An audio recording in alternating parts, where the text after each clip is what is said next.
What's up, guys? Hope it's going awesome. Billy Cole's here out on Smith Mountain Lake, and we are going to do our November rod rundown for you guys. It's mid-November. I'm a little bit late to this one, but the weather's been crazy. We had a flood event. I've been busy with a little bit of work, but these are the 4 rods that I'm going to have on the deck 100% of the time in November, and go over some of the baits that are going to be on them as well. Most of the baits I'm going to be throwing in November are going to be power baits. Water temps dropping.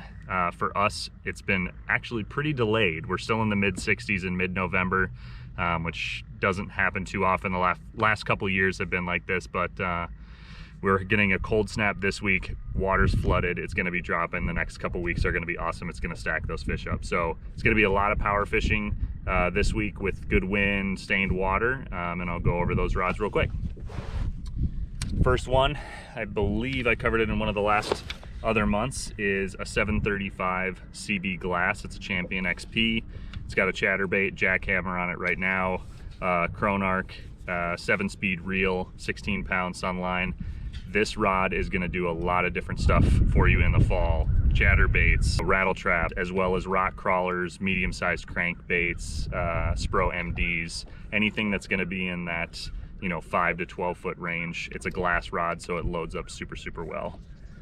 Next rod is definitely going to be out here. This is a 704 Champion XP CB glass. This is mainly my jerkbait rod. Water temps are coming down. The shad are going to start getting stunned. It's on here with a Shimano Curado DC. This is a 6-speed reel, slower reel, just to kind of make myself slow down as the year's kind of coming to a close and the water's getting a little bit colder. Any size jerkbait, I throw all my Megabass Vision 110s up to the +2 on here. Lucky Crafts, multiple different sizes, and that DC reel lets me cast super far into the wind. Next rod is probably my favorite rod from Dobyns, and probably everybody says that, is a 705 CB glass. This is going to be a straight powerhouse cranking rod for the next 2 months on the lake. It's just got a wiggle wart on it right now.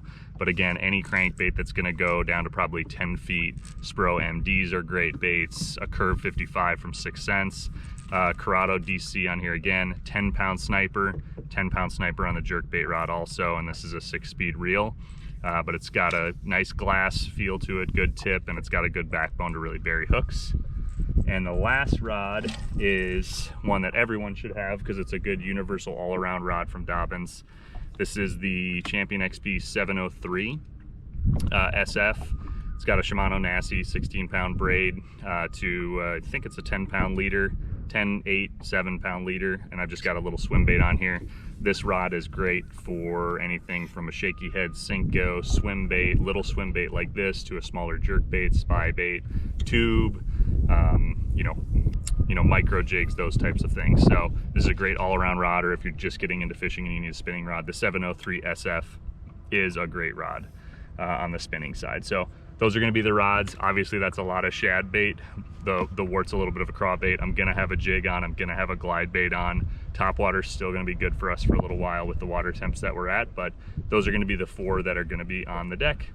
Let me know if you have any questions. Subscribe to the channel. We do these I do these rod breakdowns every month, or I'm starting to do them every month. Any questions, check out dobynsrods.com. Thanks.